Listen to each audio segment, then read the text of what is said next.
नमस्ते, तपाईलाई मेरो युट्युब च्यानलमा स्वागत छ। आज म तपाईहरूलाई धनकुटा जिल्लाको बारेमा केही जानकारी दिनेछु। धनकुटा जिल्ला नेपालको पूर्वी भागमा पर्ने एक महत्त्वपूर्ण पहाडी जिल्ला हो। यो जिल्ला कोशी प्रदेश अन्तर्गत पर्दछ र यसको प्रशासनिक केन्द्र धनकुटा बजार हो। धनकुटा ऐतिहासिक, भौगोलिक, सांस्कृतिक र प्राकृतिक दृष्टिले अत्यन्तै महत्त्वपूर्ण मानिन्छ।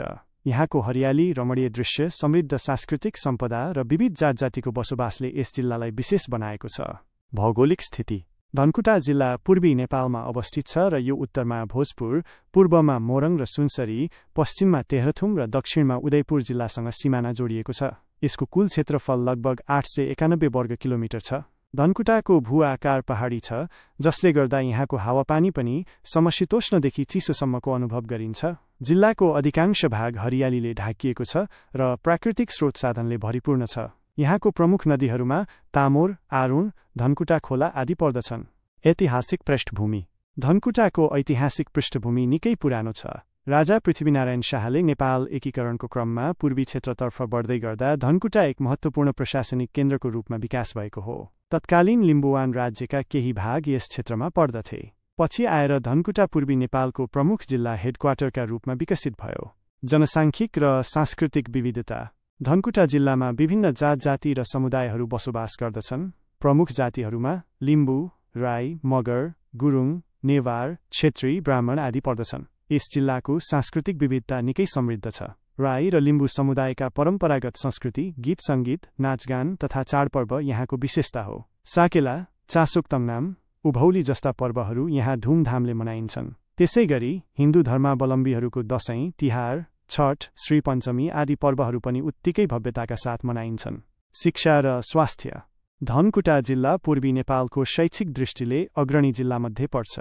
यहाँ धेरै पुराना शैक्षिक संस्था स्थापना भएका छन्।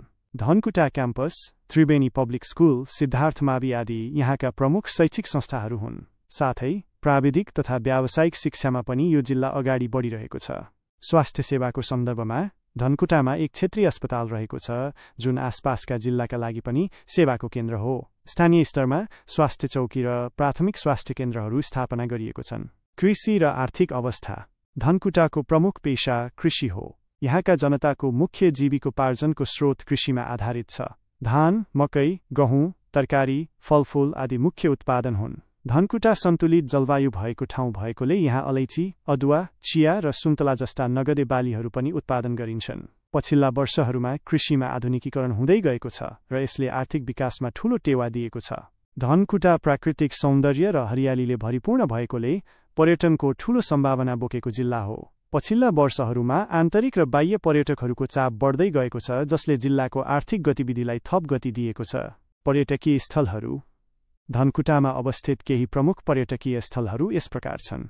हिल स्टेशन भेडेटार माइनस यो धनकुटा र धरानको सीमामा पर्ने रमणीय स्थान हो। यहाँबाट सप्तकोशी, तराईका भूभागहरू र आसपासका डाँडाकाँडाहरूको दृश्यावलोकन गर्न सकिन्छ। सप्तऋषि थान यो धार्मिक र ऐतिहासिक स्थल हो, जहाँ हिन्दू धर्मावलम्बीहरू पूजा आराधनाका लागि जान्छन्। राजा रानी वन: यहाँका फूलबारी, विविध प्रजातिका वनस्पति र शान्त वातावरणले पर्यटकलाई आकर्षित गर्दछ। धनकुटा बजार पुरानो शैलीमा बनेका घरहरू, नेवारी वास्तुकलाको झल्को दिने संरचना र सांस्कृतिक विविधता यो बजारको विशेषता हो। हिले, चिया बगान, रमाइलो मौसम र स्थानीय संस्कृतिको सङ्गमस्थलको रूपमा हिले चिनिन्छ। यातायात र पूर्वाधार: धनकुटा जिल्ला सडक सञ्जालबाट जोडिएको छ। धरानदेखि धनकुटासम्मको सडक राम्रो अवस्थाको छ र यो राष्ट्रिय राजमार्गसँग जोडिन्छ। यद्यपि जिल्लाका केही दुर्गम गाउँहरूमा अझै पनि राम्रो सडक सुविधा छैन। पछिल्लो समयमा ग्रामीण सडक विस्तार भइरहेका छन्, जसले गर्दा यातायातमा सुधार भइरहेको छ। बिजुली, खानेपानी, सञ्चार जस्ता पूर्वाधारमा पनि क्रमिक सुधार हुँदै आएको छ। मोबाइल नेटवर्क, इन्टरनेट सेवाहरू जिल्लाको अधिकांश भागमा उपलब्ध छन्। निष्कर्ष: धनकुटा जिल्ला प्राकृतिक, ऐतिहासिक, सांस्कृतिक र आर्थिक दृष्टिले नेपालको एक महत्त्वपूर्ण जिल्ला हो। यहाँको विविधता, हरियाली, पर्यटन सम्भावना र शिक्षाको विकासले यस जिल्लालाई अझ समृद्ध बनाउने क्षमता राख्दछ। यथोचित योजना र लगानीद्वारा धनकुटालाई पूर्वी नेपालको आदर्श जिल्ला बनाउनु असम्भव छैन। यहाँका प्राकृतिक सम्पदा, सांस्कृतिक धरोहर र जनताको श्रमशीलता धनकुटाको समृद्धिको आधार हुन्। धन्यवाद। नेपालको कुनै पनि ठाउँमा को बारेमा जान्न चाहनुहुन्छ भने कमेन्टमा लेख्नुहोला।